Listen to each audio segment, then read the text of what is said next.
Selamat pagi, Shalom, Prudensis yang terkasih dimanapun Anda berada. Salam damai Kristus dan salam sehat untuk kita semua. Kita jumpa lagi di Coffee Morning with God. Coffee Morning with God.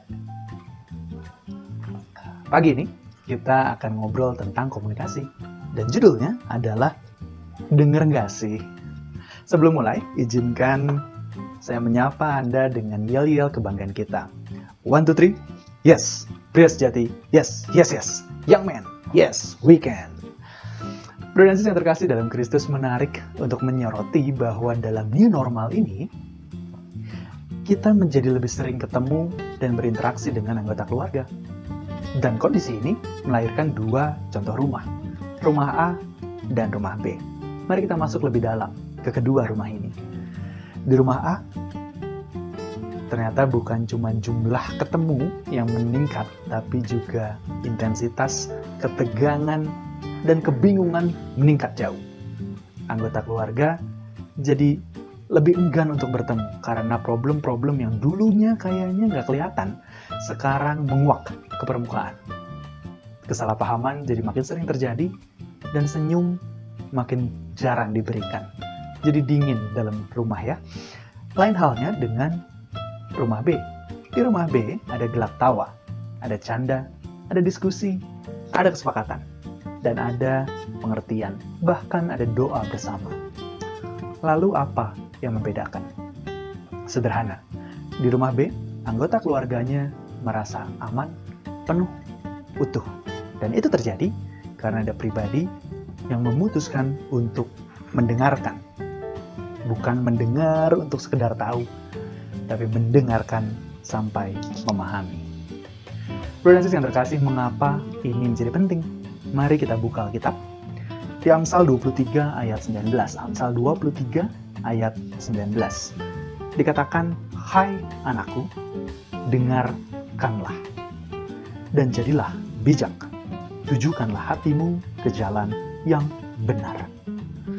Prudensis yang terkasih, kita sama-sama lihat bahwa dalam perjalanan menuju bijak, menjadi bijak, ternyata ada satu tahapan yang sangat penting, bahkan diwajibkan, dalam tanda kutip diwajibkan oleh firman Tuhan, yaitu mendengarkan. Kalau kita amati lebih jauh dalam ayat ini, bahkan dalam perikop ini, mendengarkan ternyata berbuah sangat manis dalam keluarga. Kita sebagai anak memiliki tanggung jawab untuk mendengarkan orang tua, termasuk ajaran dan didikan mereka, karena hal itu yang akan membuat mereka bahagia. Dan kita sebagai orang tua memiliki peran sebagai contoh untuk anak-anak. Anak-anak akan lebih siap mendengarkan bila mereka pun didengarkan dan dipenuhi kebutuhannya. Ilmu psikologi dan penelitian-penelitian juga mendukung hal ini. Seorang pribadi yang didengarkan pendapatnya akan tumbuh menjadi individu yang aman, yang damai, penuh sukacita, dan tentunya utuh. Setelah kita mendengarkan dengan seksama, hadir sepenuhnya untuk keluarga kita, baru kita bisa memahami, baru kita bisa mengambil keputusan yang tepat, apa yang sejatinya keluarga kita perlukan. Dengan kata lain, mendengarkan merupakan proses yang sangat penting dalam mencegah kita berasumsi dan salah langkah.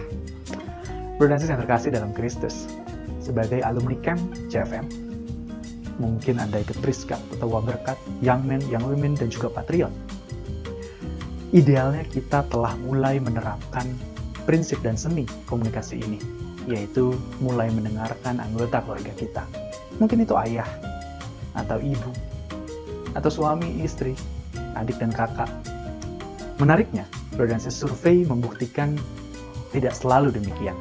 Dalam kondisi new normal ini, kita cukup sering hanya terfokus pada gawai, pada gadget, pada teknologi yang kita miliki, dan mulai menelantarkan, mengabaikan anggota keluarga kita.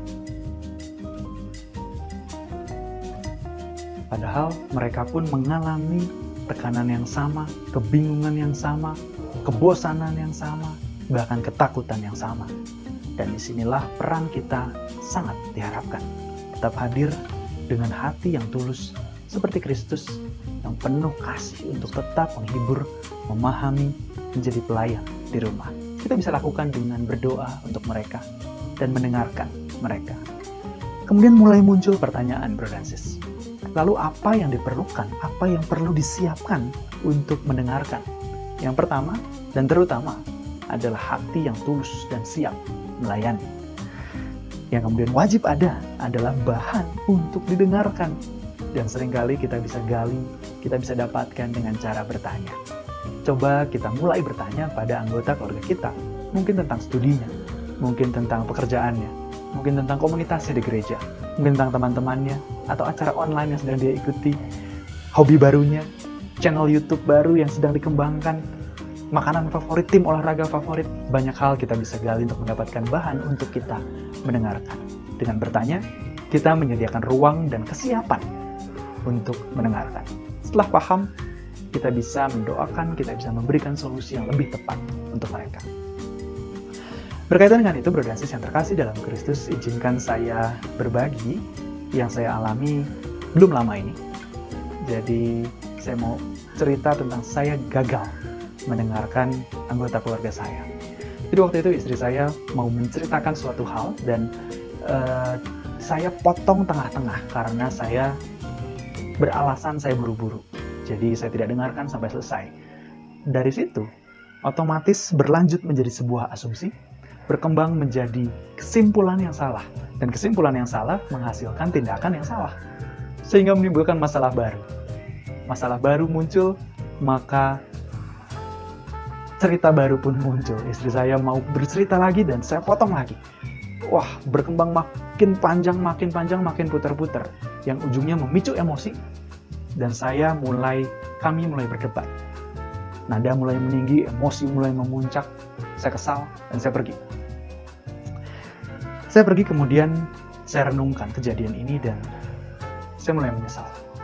Karena selain amarah membuat saya tidak fokus, seharian itu kerjaan saya nggak beres dan saya menjadi pribadi yang lebih gampang ngomel, lebih gampang marah hari itu. Saya bawa unak-unak kemana-mana, nggak ada damai. Solusi kala itu, saya ambil waktu untuk tenang. Saya berdoa pribadi, saya minta maaf sama Tuhan. Dan saya minta Tuhan beri saya hati yang baru, yang kuat, yang siap untuk mendengarkan. Kemudian, saya hampiri istri saya peluk dia, dan saya say sorry. Saya bilang, maaf, saya tadi nggak dengerin.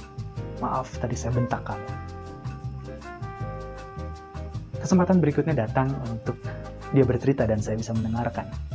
Dan saya lakukan dengan hati yang siap. Saya tanya dengan pertanyaan yang lebih detail sehingga jelas semua duduk perkaranya. Saya bisa dengarkan sambil tersenyum dan sepenuh hati, sukacita, dan rela. Setelah itu dilakukan, Bro dan Sis, tentunya ada damai. Saya bisa menanggapi dengan senyum, bicara lebih ramah, gelak tawa mulai terdengar kembali. Dan yang terpenting saya jadi paham, kebutuhan sebenarnya itu apa. Dan ketika suasana telah lebih damai, penuh kasih, maka doa bersama menjadi kondisi yang sangat dirindukan untuk dilakukan. Jadi, Bro dan Sis yang terkasih, poin dari cerita itu adalah anggota keluarga saya merasa didengarkan, merasa diperhatikan dengan kita hadir sepenuhnya. Bro dan Sis, seni komunikasi tidak terletak pada kemampuan berbicara, tapi pada kemampuan untuk mendengarkan. Lebih tepatnya kesiapan untuk mendengarkan. Bro dan Sis yang terkasih, masih ingat tadi di rumah B ada sukacita, ada damai, dan ada pribadi yang memutuskan untuk mendengarkan. Pertanyaannya, siapa pribadi itu? Saya harap itu adalah Anda dan saya. Jadi, dengar nggak sih? Dengar dong. Sukacita sepenuh hati untuk Tuhan. JFM, we are the shepherd. JFM, we are the shepherd. JFM, for His glory. Salam sehat, salam damai, Tuhan memberkati.